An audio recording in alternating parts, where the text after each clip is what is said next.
అందరికీ వందనాలు.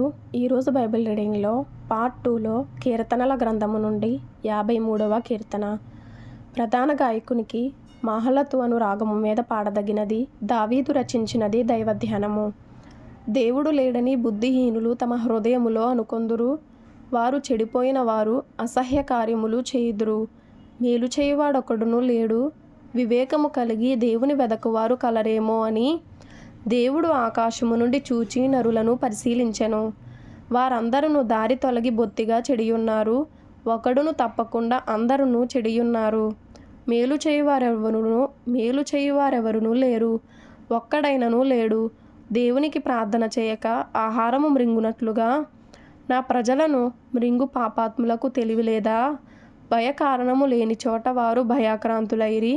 నన్ను మొట్టడి వేయువారి ఎముకలను దేవుడు చెదరగొట్టి ఉన్నాడు. దేవుడు వారిని ఉపేక్షించెను గనుక నీవు వారిని సిగ్గుపరచితివి. సియోనులో నుండి ఇశ్రాయేలునకు రక్షణ కలుగునుగాక. దేవుడు చెరలోనున్న తన ప్రజలను రప్పించినప్పుడు యాకోబు హర్షించును, ఇశ్రాయేలు సంతోషించును. కీర్తనలు 53వ కీర్తన 5వ వచనములో ప్రభు మాట్లాడిన మాట, నన్ను మొట్టడి వేయువారి ఎముకలను దేవుడు చెదరగొట్టి ఉన్నాడు. తరువాత లూకా సువార్త 9వ అధ్యాయం నుండి ఆయన తన 12 మంది శిష్యులను పిలిచి సమస్తమైన దయ్యముల మీద శక్తిని, అధికారమును, రోగములు స్వస్థపరచు వరమును వారికి అనుగ్రహించి దేవుని రాజ్యమును ప్రకటించుటకును రోగులను స్వస్థపరచుటకును వారి నంపెను. మరియు ఆయన, మీరు ప్రయాణము కొరకు చేతి కర్రనైనను, జాలినైనను, రొట్టెనైనను, వెండినైనను, మరి దేనినైనను తీసుకొని పోవద్దు. 2 అంగీలు ఉంచుకొనవద్దు. మీరు ఏ ఇంట ప్రవేశింతురో ఆ ఇంటనే బస చేసి అక్కడ నుండి బయలుదేరుడి. మిమ్మును ఎవరు చేర్చుకొనరో ఆ పట్టణములో నుండి బయలుదేరునప్పుడు వారి మీద సాక్ష్యముగా ఉండుటకు మీ పాదధూళి దులిపివేయుడని వారితో చెప్పెను. వారు బయలుదేరి అంతటను సువార్త ప్రకటించుచు రోగులను స్వస్థపరచుచు గ్రామములలో సంచారము చేసిరి. చతుర్థాధిపతి అయిన హేరోదు జరిగిన కార్యములన్నిటినీ గూర్చి విని ఎటు తోచకయుండెను. ఏలయనగా కొందరు యోహాను మృతులలో నుండి లేచెననియు, కొందరు ఏలీయా కనబడెననియు, కొందరు పూర్వకాలపు ప్రవక్త యొకడు లేచెననియు చెప్పుకొనుచుండిరి. అప్పుడు హేరోదు, నేను యోహానును తలగొట్టించి తిని గదా, ఎవని గూర్చి ఇట్టి సంగతులు వినుచున్నానో అతడెవడో అని చెప్పి ఆయనను చూడగోరెను.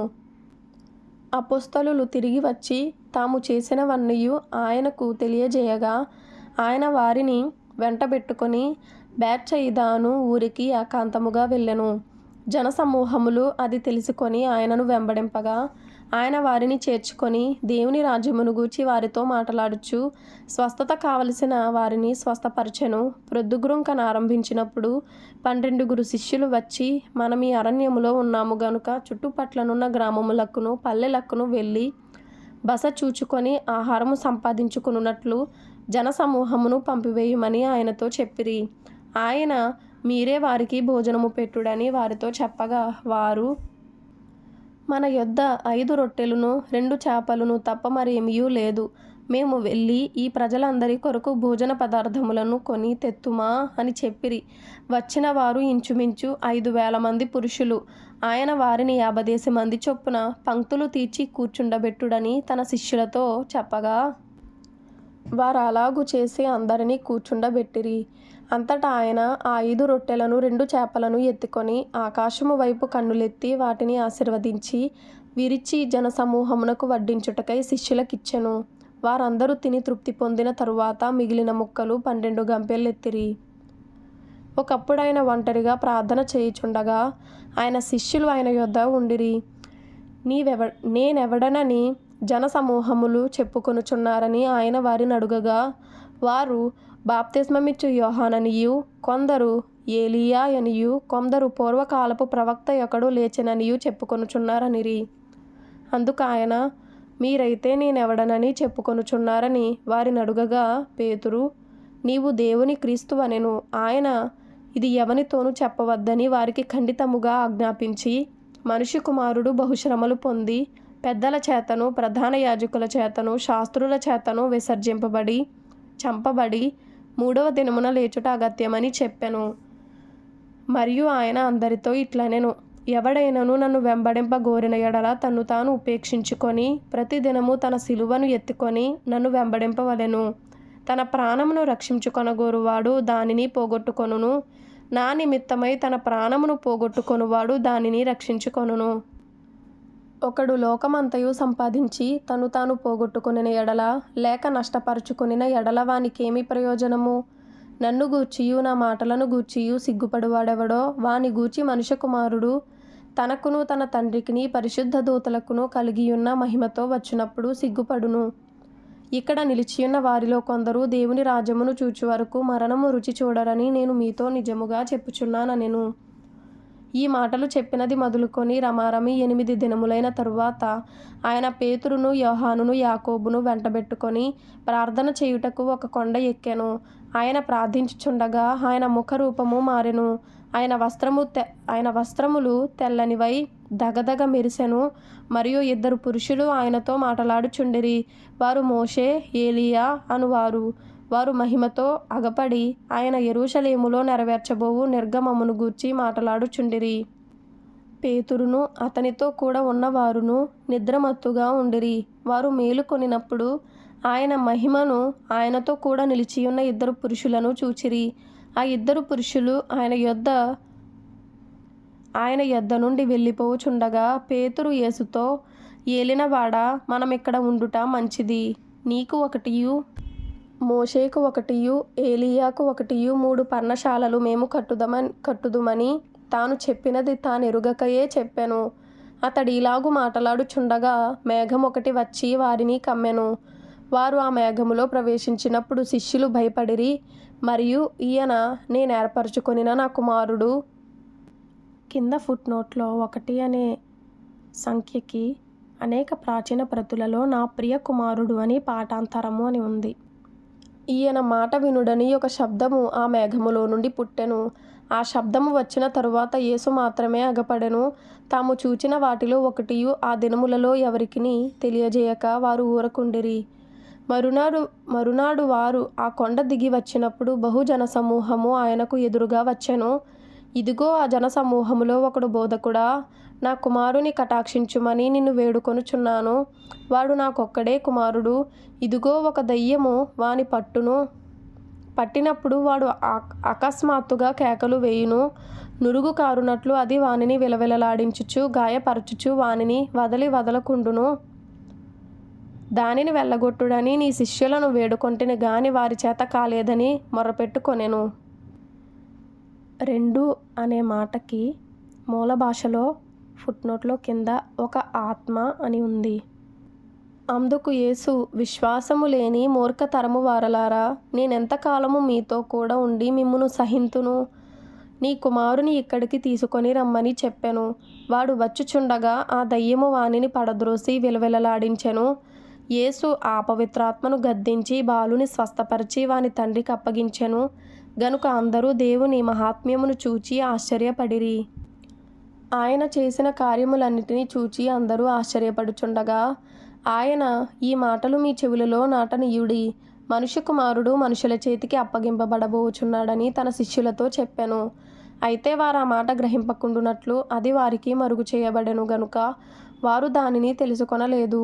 మరియు ఆ మాటను గూర్చి వారు ఆయనను అడుగవెరచిరి. తమలో ఎవడు గొప్పవాడో అని వారిలో తర్కము పుట్టగా యేసు వారి హృదయాలోచన ఎరిగి ఒక చిన్న బిడ్డను తీసుకొని తన యొద్ద నిలువబెట్టి, ఈ చిన్న బిడ్డను నా పేరట చేర్చుకొనువాడు నన్ను చేర్చుకొనును, నన్ను చేర్చుకొనువాడు నన్ను పంపిన వానిని చేర్చుకొనును. మీ అందరిలో ఎవడు అత్యల్పుడై ఉండునో వాడే గొప్పవాడని వారితో చెప్పెను. యోహాను, ఏలినవాడా, ఎవడో ఒకడు నీ పేరట దయ్యములను వెళ్ళగొట్టగా మేము చూచితిమి. వాడు మనలను వెంబడించువాడు కాడు గనుక వానిని ఆటంకపరిచితమని చెప్పెను. అందుకు యేసు, మీరు వానిని ఆటంకపరచుకుడి. మీకు విరోధి కానివాడు మీ పక్షముననున్నవాడే అని అతనితో చెప్పెను. ఆయన పరమునకు చేర్చుకొనబడు దినములు పరిపూర్ణమగుచున్నప్పుడు ఆయన యెరూషలేమునకు వెళ్ళుటకు మనస్సు స్థిరపరచుకొని తనకంటే ముందుగా దూతలను పంపెను. వారు వెళ్ళి ఆయనకు బస సిద్ధము చేయవలెనని సమరయుల యొక్క గ్రామములో ప్రవేశించిరి గాని ఆయన యెరూషలేమునకు వెళ్ళనభిముఖుడైనందున వారు ఆయనను చేర్చుకొనలేదు. శిష్యులైన యాకోబును యోహానును అది చూచి, ప్రభువా, ఆకాశము నుండి అగ్ని దిగి వీరిని నాశనము చేయునట్లు మేము ఆజ్ఞాపించుట నీకిష్టమా అని అడుగగా, 3 అనే సంఖ్యకు అనేక ప్రాచీన ప్రతులలో ఏలీయా చేసినట్లు అని కూర్చబడి ఉన్నది. నాశనము చేయునట్లు మేము ఆజ్ఞాపించుట నీకిష్టమా అని అడుగగా, ఆయన వారి తట్టు తిరిగి వారిని గద్దించెను. 4 అనే సంఖ్యకి కింద ఫుట్నోట్లో కొన్ని ప్రాచీన ప్రతులలో, మీరు ఎట్టి ఆత్మ గలవారో మీరెరుగరు, మనుష్య కుమారుడు మనుష్యుల ఆత్మను రక్షించుటకే గాని నశింపజేయుటకు రాలేదనెను. అంతటా వారు మరి ఒక గ్రామమునకు వెళ్ళిరి. వారు మార్గమున వెళ్ళుచుండగా ఒకడు, నీవెక్కడికి వెళ్ళినను నీ వెంట వచ్చేదనని ఆయనతో చెప్పెను. అందుకు యేసు, నక్కలకు బొరియలును ఆకాశ పక్షులకు నివాసములను కలవు గాని మనుష్య కుమారునికి తలవాల్చుకొనుటకైనను స్థలము లేదని అతనితో చెప్పెను. ఈయన మరి ఒకనితో, నా వెంట రమ్మని చెప్పెను. అతడు, నేను వెళ్ళి మొదట నా తండ్రిని పాతిపెట్టి వచ్చుటకు సెలవిమ్మని మనవి చేశాను. అందుకు ఆయన, మృతులు తమ మృతులను పాతిపెట్టుకొననిమ్ము, నీవు వెళ్ళి దేవుని రాజ్యమును ప్రకటించుమని వానితో చెప్పెను. మరి ఒకడు, ప్రభువా, నీ వెంట వచ్చేదను గాని నా ఇంటనున్న వారి యొద్ద సెలవు తీసుకొని వచ్చుటకు మొదట నాకు సెలవిమ్మని అడుగగా, యేసు, నాగటి మీద చెయ్యి పెట్టి వెనుక తట్టు చూచువాడెవడును దేవుని రాజ్యమునకు పాత్రుడు కాడని వానితో చెప్పెను. లూకా సువార్త 9వ అధ్యాయము 23-24 వచనాల్లో ఇంపార్టెంట్ అయిన మాటలు. ఎవడైనను నన్ను వెంబడింపగోరని ఎడల తన్ను తాను ఉపేక్షించుకొని ప్రతి దినము తన సిలువను ఎత్తుకొని నన్ను వెంబడింపవలెను. తన ప్రాణమును రక్షించుకొనగోరువాడు దానిని పోగొట్టుకొనును, నా నిమిత్తమై తన ప్రాణమును పోగొట్టుకొనువాడు దానిని రక్షించుకొనును. లూకా సువార్త 9వ అధ్యాయము 62వ వచనంలో ఇంపార్టెంట్ అయిన మాట, నాగటి మీద చెయ్యి పెట్టి వెనుక తట్టు చూచువాడు వాడెవడును దేవుని రాజ్యమునకు పాత్రుడు కాడని వారితో చెప్పాను.